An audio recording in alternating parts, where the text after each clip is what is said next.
next key ingredient to optimize our bone health and overall wellness? Our food. So one of the biggest culprits of poor health today, guys, is that we simply just don't eat enough quality food. And what we are eating is causing a significant amount of inflammation, stress, and just kind of dis-ease in the body. And this is a true passion of mine, so I can go really in depth with this. So I'm going to try and keep it simple and not get overly passionate. So, but I just want you, we're just going to cover this. The human body is just a truly miraculous machine. It's capable of incredible feats of strength, intelligence, memory, learning, regeneration, balance. Our heart beats, all on its own, and oxygen and all of that good stuff. The list just goes on and on. But it does require clean and constant building blocks, clean and constant fuel, in our case, food, in the form of proteins, carbohydrates, good fats, vitamins, and minerals to be readily ingested.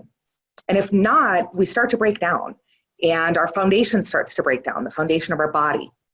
Just like in a vehicle, if you put bad fuel in it or use bad oil, the foundation, the frame will start to break down. And while food intake and nutrition are incredibly intricate and complex and very individualized, we're going to try and keep it as simple. I love the KISS analogy, keep it simple, silly. So we're just going to review the role of food in general for our health. We're going to take a common sense approach. And there's really only two primary purposes of our food. There's only two. Purpose number one is our food provides us energy and nourishment to all of our 1 trillion cells. Purpose number two is our food supports detoxification and regeneration of these same cells. So leading from that and the two purposes of our food, there are 5 main food groups that we can pick from to feed ourselves. But these foods that we consume, their sole job is to work to support those two purposes. So let's break down these 5 main food groups into those 2 specific categories. We have our meats, nuts, and seeds, grains, dairy, fruits, and vegetables, and which ones support which processes. So, purpose number one is energy and nourishment. Energy and nourishment primarily comes from our proteins, carbohydrates, and fats, which we collectively call macronutrients. They're primarily found in our meats, nuts, and seeds, and our grains and our dairy. Your body needs these nutrients in much larger amounts in order to function properly, so that's what the word macro means. So our proteins, carbohydrates, and fats are our macronutrients, and they're primarily given to us, sorry guys, from the first 3 food groups, meats, nuts, seeds, grains, and dairy. And in addition, all of these nutrients provide your body with energy measured in the form of calories. And we all know that word. So most of our calories come from these 3 food groups. They provide nourishment for building and maintaining structure, and they provide calories that our body can then convert into energy. So our macronutrients, again, proteins, carbohydrates, and fats, and we get them through eating meats, nuts, seeds, grains, and dairy. So I kind of kept that very, very simple, but I just provide this slide as an overview that while it's primarily energy and nourishment, there's always an overlap in all of our macronutrients and our micronutrients coming up. So our carbohydrates, our fats, and our proteins all serve those 2 vital functions, but they also have several other purposes in the body. So that's just informative. Function number 2 of our food is to support detoxification and regeneration.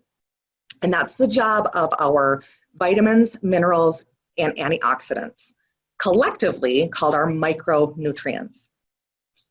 They're primarily found in our fruits and veggies, and your body needs these nutrients in much smaller amounts in order to function properly, just as the word micro means. That's where the word micronutrients comes from. They're just as important, arguably even more important, just smaller quantities. So micronutrients are one of the main groups of nutrients that your body needs. They are necessary to support detoxification, regeneration, immune function, blood clotting, cellular regeneration, growth, bone health, fluid balance, hormone production, and virtually every other process in the body. So again, our micronutrients are our vitamins, minerals, and antioxidants collectively, and they're only obtained through our food, primarily plants, which are our fruits and veggies. And again, this slide, while it's detoxification and regeneration, our vitamins and minerals are also responsible for several other functions in the body. So simply knowing detoxification and regeneration, but just an appreciation of everything else that serves from our vitamins and minerals.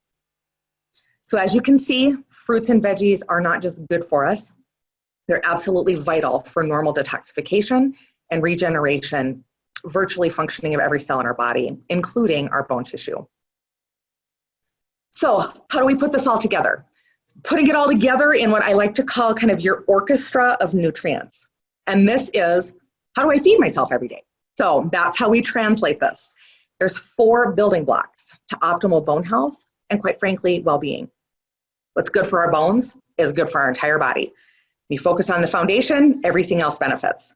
So 4 building blocks, we need comprehensive vitamins, minerals, good fats every day, and protein. Excuse me. So those are the 4 building blocks, and we're going to dive deeper into each one of them. So number 1 and number 2 collectively are micronutrients, vitamins and minerals. We need a full spectrum of all of our vitamins and minerals every day, and we collectively get those out of our diet, primarily through our fruits and veggies. And ideally, every single day, we would get 7 to 9 servings of vegetables and 3 to 5 servings of fruit every day. That, depending on health challenges or dietary challenges, or your health status and how well the body assimilates or absorbs its nutrients, there's a little bit of wiggle room in that. But ideally, 7 to 9 veggies, 3 to 5 fruits, preferably seasonal.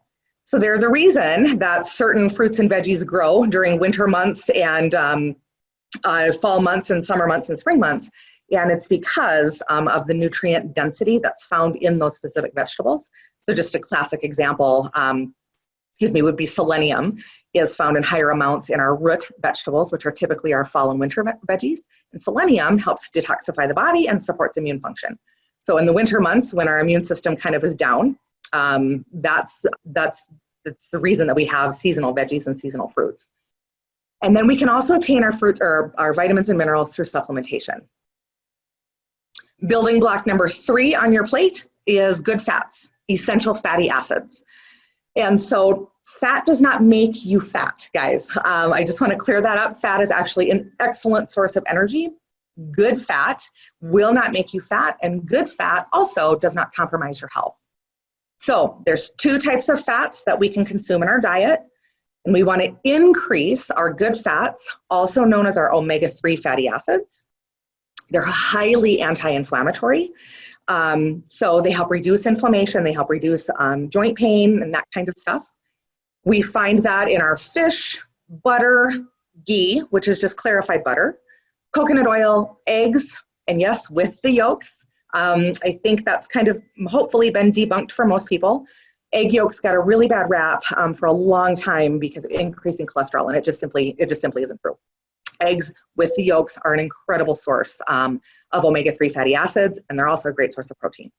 Lard and chocolate. So good news, chocolate, but it's dark only. No milk chocolate. We don't want any of that processed stuff, but dark chocolate is an amazing source of omega-3 fatty acids. It's also chock full of antioxidants. So that's the places you can get them in your diet, and then you can also supplement with a fish oil or EPA and DHA. It's 2 very good sources of omega-3 fatty acids. We want to decrease our consumption of omega-6 fatty acids.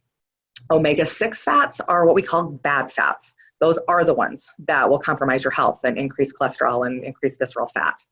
They're highly inflammatory, which is the root of most disease, most chronic disease in the human body. So eliminating the majority of these out of your diet on a daily basis is just a good idea overall, but especially for bone health. That includes vegetable oils, processed salad dressings, processed foods in general, Restaurants and fast foods typically have a significant concentration of omega-6 fatty acids. They taste good, which is why they're used in processed foods, and restaurant food and fast food. Margarine and most baked goods as well. And building block number 4 on your plate, probably aside from fruits and veggies, probably the most important. I love talking about protein. Protein is incredibly important for every system in the body, but nobody really thinks about protein when it comes to their bone health. But bone is actually 50% protein by volume. It's essential. Protein is essential to maintaining the structure of all of our connective tissue, including bone. So it's essential for all of our muscles, all of our ligaments and tendons, but we have connective tissue that includes our skin as well.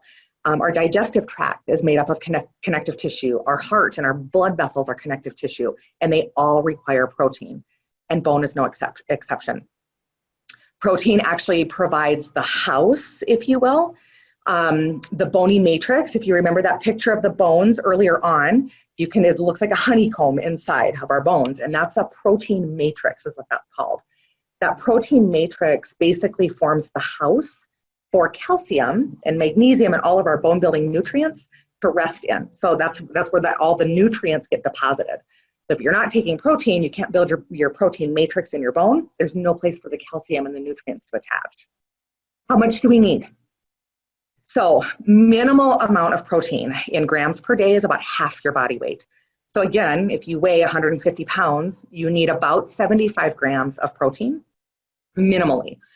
Ideally, as long as you don't have compromised health, so people who have kidney disease, you need to visit with your healthcare provider, but ideally and optimally, you'd want about 70% of your body weight every day in protein.